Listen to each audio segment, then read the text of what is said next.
Hello दोस्तों, स्वागत है आपका अपने यूट्यूब चैनल IQ स्टडी में। फ्रेंड्स, आज के इस वीडियो में हम लोग देखेंगे सामान्य ज्ञान यानी जनरल नॉलेज के टॉप 50 क्वेश्चन जो परीक्षाओं में बार बार रिपीट होते रहते हैं। तो चलिए हम शुरू करते हैं फर्स्ट क्वेश्चन से। पहला क्वेश्चन है हमारा, कौन सी नदी भारत और नेपाल के बीच सीमा बनाती है। दोस्तों, काफी ज्यादा इंपॉर्टेंट क्वेश्चन है। इसका राइट आंसर है ऑप्शन नंबर सी, काली नदी। अगला प्रश्न है, अनुच्छेद 14 में कानून के समक्ष समानता का अधिकार किस देश से लिया गया है। दोस्तों, काफी ज्यादा इंपॉर्टेंट क्वेश्चन है। इसका राइट आंसर है ऑप्शन नंबर ए, अमेरिका से। अगला प्रश्न है, कौन सी नदी बंगाल के शोक के नाम से जानी जाती है। तो दोस्तों, इसका राइट आंसर है ऑप्शन नंबर सी, दामोदर नदी। ब्रह्मपुत्र को असम का शोक कहते हैं और दोस्तों बिहार का शोक कोसी नदी को कहते हैं। तो आप लोग इन सभी पॉइंट को ध्यान में रखिएगा। अगला प्रश्न है, मानव शरीर में संक्रमण को रोकने में मदद करने वाला विटामिन है। तो दोस्तों, इसका राइट आंसर है option number D, vitamin D. दोस्तों, विटामिन डी मानव संक्रमण को रोकने में मदद करता है। अगला प्रश्न है, बौद्ध साहित्य लिखा गया है। तो दोस्तों, इसका राइट आंसर है ऑप्शन नंबर बी, पाली में। और दोस्तों, प्राकृत में जैन साहित्य लिखा गया है और संस्कृत में वेदों को लिखा गया है। तो आप लोग इन सभी पॉइंट को ध्यान में रखिएगा। अगला प्रश्न है, महाराणा प्रताप सागर जलाशय जो व्यास नदी पर हिमाचल प्रदेश में स्थित है उसे किस नाम से जाना जाता है। तो दोस्तों, इसका राइट आंसर है ऑप्शन नंबर ए, पोंग डैम। दोस्तों, उसे पोंग डैम के नाम से भी जाना जाता है। अगला प्रश्न है, कौन सा राज्य भारत के सबसे पूर्वी भाग में है। तो दोस्तों, इसका राइट आंसर है ऑप्शन नंबर ए, अरुणाचल प्रदेश। दोस्तों, भारत का सबसे पूर्वी राज्य अरुणाचल प्रदेश है और दोस्तों अरुणाचल प्रदेश में बोमडीला दर्रा स्थित है। तो आप लोग इसे याद रखिएगा। अगला प्रश्न है, बादल किस मंडल में अवतरित होता है। तो दोस्तों, इसका राइट आंसर है ऑप्शन नंबर बी, क्षोभ मंडल। क्षोभ मंडल ऑप्शन नंबर बी इसका राइट आंसर है। दोस्तों, सभी प्रकार के मौसमी घटनाएं जितनी भी होती है सभी क्षोभ मंडल में होती है और दोस्तों हमारे वायुयान जो है क्षोभ मंडल से ऊपर उड़ते हैं। अगला प्रश्न है, निम्न में से किसने तीनों गोलमेज सम्मेलनों में भाग लिया था। तो दोस्तों, इसका राइट आंसर है ऑप्शन नंबर ए, डॉक्टर भीमराव अंबेडकर। अगला प्रश्न है, किस आंदोलन के साथ महात्मा गांधी ने भारतीय राजनीति में पदार्पण किया था। तो दोस्तों, इसका राइट आंसर है ऑप्शन नंबर बी, चंपारण आंदोलन। दोस्तों, चंपारण आंदोलन से महात्मा गांधी ने भारतीय राजनीति में पदार्पण किया था और दोस्तों चंपारण जो आंदोलन हुआ था वो अप्रैल 1917 में हुआ था। अगला प्रश्न है, ताज उल मासीर पुस्तक के लेखक कौन थे। तो दोस्तों, इसका राइट आंसर है option number C, Hasan Nizami. Hasan Nizami option number C इसका राइट आंसर है। अगला प्रश्न है, बांधवगढ़ बाघ अभ्यारण्य किस राज्य में स्थित है। तो दोस्तों, इसका राइट आंसर है option number D, Madhya Pradesh. अगला प्रश्न है, वाल्मीकि बाघ आरक्षित क्षेत्र कहाँ स्थित है। तो दोस्तों, इसका राइट आंसर है ऑप्शन नंबर ए, चंपारण, बिहार। अगला प्रश्न है, पाल साम्राज्य की स्थापना किसने की। तो दोस्तों, इसका राइट आंसर है ऑप्शन नंबर डी, गोपाल। और दोस्तों पाल साम्राज्य के अंतिम शासक थे गोविंद पाल। तो आप लोग इसे ध्यान में रखिएगा।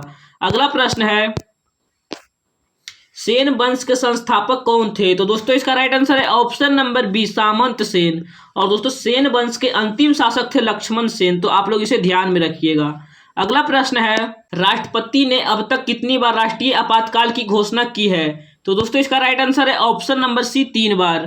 और दोस्तों राष्ट्रपति आपातकाल की घोषणा आर्टिकल 352 के तहत करती है और अभी तक भारत में 3 बार राष्ट्रपति आपातकाल की घोषणा हो चुकी है, वर्ष 1962 में, 1971 में और 1975 में। तो आप लोग इसे ध्यान में रखिएगा। अगला प्रश्न है, निम्न में से कौन सा राज्य चीन के साथ सबसे लंबी सीमा साझा करता है। तो दोस्तों, इसका राइट आंसर है option number B, Arunachal Pradesh, जैसा कि आप लोग देख सकते हैं। अगला प्रश्न है, दिल्ली के लाल किला में मोती मस्जिद का निर्माण करवाया गया था। तो दोस्तों, इसका राइट आंसर है ऑप्शन नंबर सी, औरंगजेब के द्वारा। और दोस्तों एक मोती मस्जिद आगरा में भी है, उसका निर्माण शाहजहां ने किया था। तो आप लोग इसे ध्यान में रखिएगा। आगरा वाले मोती मस्जिद का निर्माण शाहजहां ने किया था और दिल्ली वाले मोती मस्जिद का निर्माण औरंगजेब ने किया था।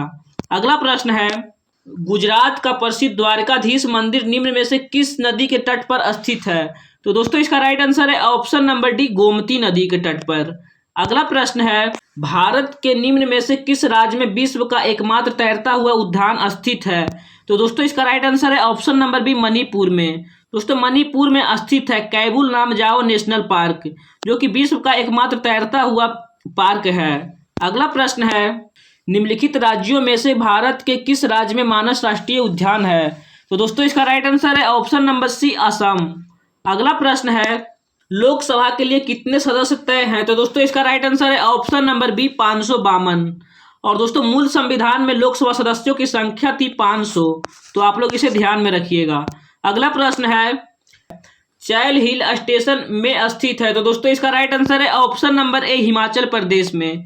अगला प्रश्न है, दादर और नगर हवेली एक केंद्र शासित प्रदेश है जो महाराष्ट्र और किस राज्य के बीच स्थित है? तो दोस्तों इसका राइट आंसर है ऑप्शन नंबर डी, गुजरात। दोस्तों महाराष्ट्र और गुजरात इसके बीच में स्थित है दादर और नगर हवेली। अगला प्रश्न है, निम्न में से कौन सा राज्य बांग्लादेश के साथ सीमा साझा नहीं करता है? तो दोस्तों इसका राइट आंसर है ऑप्शन नंबर बी, मणिपुर। और दोस्तों त्रिपुरा तीनों ओर से बांग्लादेश से घिरा हुआ राज्य है, तो आप लोग इसे ध्यान में रखिएगा। अगला प्रश्न है, सबसे छोटा केंद्र शासित प्रदेश है? तो दोस्तों इसका राइट आंसर है ऑप्शन नंबर बी, लक्षद्वीप। अगला प्रश्न है, मयूर सिंहासन पर बैठने वाला अंतिम मुगल सम्राट कौन था? तो दोस्तों इसका राइट आंसर है option number B, Mohammad Shah. और दोस्तों अगर आपसे पूछे अंतिम मुगल सम्राट कौन था, तो दोस्तों इसका राइट आंसर हो जाएगा बहादुर शाह जफर। और दोस्तों मयूर सिंहासन पर बैठने वाला प्रथम शासक था शाहजहां। शाहजहां मयूर सिंहासन पर बैठने वाला प्रथम शासक था। अगला प्रश्न है, निम्नलिखित में से वह दिल्ली का सुल्तान कौन था जिसकी मृत्यु पोलो खेलते हुए हुई थी? तो दोस्तों इसका राइट आंसर है option number A, Qutubuddin Aibak. अगला प्रश्न है, लोदी वंश का अंतिम शासक कौन था? तो दोस्तों इसका राइट आंसर है option number B, Ibrahim Lodi. Next question है, खिरज खां ने कौन से राजवंश की स्थापना किया था? तो दोस्तों इसका राइट आंसर है ऑप्शन नंबर ए, सैयद वंश का। अगला प्रश्न है, मुगल चित्रकारी किसके शासनकाल में पराकाष्ठा प्राप्त की? तो दोस्तों इसका राइट आंसर है ऑप्शन नंबर सी, जहांगीर के शासनकाल में। अगला प्रश्न है, निम्नलिखित में से किस शासक ने जजिया कर समाप्त किया था? तो दोस्तों इसका राइट आंसर है ऑप्शन नंबर सी, अकबर ने। अगला प्रश्न है, निम्न में से हड़प्पा सभ्यता की खोज किसने की? तो दोस्तों इसका राइट आंसर है option number D, Dayaram Sahni. अगला प्रश्न है, सिकंदर की मृत्यु कहाँ हुई थी? तो दोस्तों इसका राइट आंसर है ऑप्शन नंबर डी, बेबीलोन। अगला प्रश्न है, बुद्ध चरित्र किसकी रचना है? तो दोस्तों इसका राइट आंसर है ऑप्शन नंबर डी, अश्वघोष की। अगला प्रश्न है, भारत का आइंस्टीन किसे कहा जाता है? तो दोस्तों इसका राइट आंसर है option number B, Nagarjuna को। और दोस्तों भारत का नेपोलियन कहा जाता है समुद्रगुप्त को। अगला प्रश्न है, 7 टापुओं का शहर किसे कहा जाता है? तो दोस्तों इसका राइट आंसर है ऑप्शन नंबर ए, मुंबई को। अगला प्रश्न है, भारत में पहला कृषि विज्ञान केंद्र कहाँ स्थापित हुआ था? तो दोस्तों इसका राइट आंसर है ऑप्शन नंबर बी, पांडुचेरी में। और दोस्तों वर्ष 1974 में स्थापित हुआ था, तो आप लोग इसे ध्यान में रखिएगा। अगला प्रश्न है, अमीर खुसरो किसके प्रसिद्ध दरबारी कवि थे? तो दोस्तों इसका राइट आंसर है option number B, Alauddin Khilji के। और दोस्तों अमीर खुसरो इन्होंने तबला और सितार की आविष्कार किया था। अगला प्रश्न है, वायुमंडलीय दाब मापने का पैमाना क्या कहलाता है? तो दोस्तों इसका राइट आंसर है ऑप्शन नंबर ए, बैरोमीटर। अगला प्रश्न है, फिरोज शाह कोटला क्रिकेट स्टेडियम कहाँ पर है? तो दोस्तों इसका राइट आंसर है ऑप्शन नंबर बी, नई दिल्ली में। अगला प्रश्न है, विश्व का सबसे बड़ा द्वीप कौन सा है? तो दोस्तों इसका राइट आंसर है ऑप्शन नंबर ए, ग्रीनलैंड।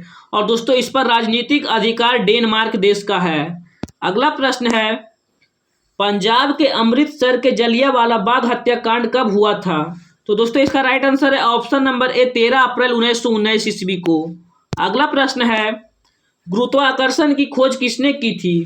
तो दोस्तों इसका राइट आंसर है ऑप्शन नंबर ए, न्यूटन। दोस्तों आइजैक न्यूटन ने गुरुत्वाकर्षण की खोज की थी। अगला प्रश्न है, बिहार बंगाल से अलग कब हुआ था? तो दोस्तों इसका राइट आंसर है ऑप्शन नंबर बी, 1912 ईस्वी को। अगला प्रश्न है, हीराकुंड जल विद्युत परियोजना किस नदी पर स्थित है? तो दोस्तों इसका राइट आंसर है ऑप्शन नंबर सी, महानदी पर। अगला प्रश्न है, अरब सागर की रानी किसे कहा जाता है? अरब सागर की रानी किसे कहा जाता है? तो दोस्तों इसका राइट आंसर है ऑप्शन नंबर सी, कोचीन को। अगला प्रश्न है, नींबू और संतरे में कौन सा विटामिन पाया जाता है? तो दोस्तों इसका राइट आंसर है option number A, vitamin C. अगला प्रश्न है, नंदा देवी पर्वत चोटी किस राज्य में स्थित है? तो दोस्तों इसका राइट आंसर है ऑप्शन नंबर सी, उत्तराखंड में। अगला प्रश्न है, हीटर का तार किस चीज के बने होते हैं? तो दोस्तों इसका राइट आंसर है ऑप्शन नंबर ए, नाइक्रोम के। तो दोस्तों ये थे कुछ महत्वपूर्ण प्रश्न जो हमने आपके सामने डिस्कस किया है। वीडियो की क्वालिटी, कंटेंट और अगर हमारी मेहनत आपको पसंद आया हो तो वीडियो को लाइक और शेयर जरूर कीजिएगा।